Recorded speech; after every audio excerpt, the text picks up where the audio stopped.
You ask Tiger to solve. This deals with linear equations with one unknown. The final result is x equals 64. Let's solve it step by step. Group all constants on the right side of the equation. Subtract 16 from both sides. Group like terms. Simplify the arithmetic.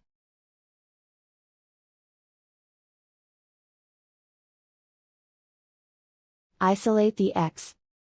Multiply both sides by inverse fraction 8/5.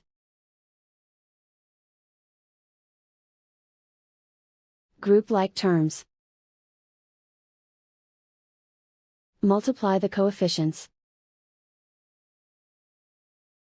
Simplify the fraction.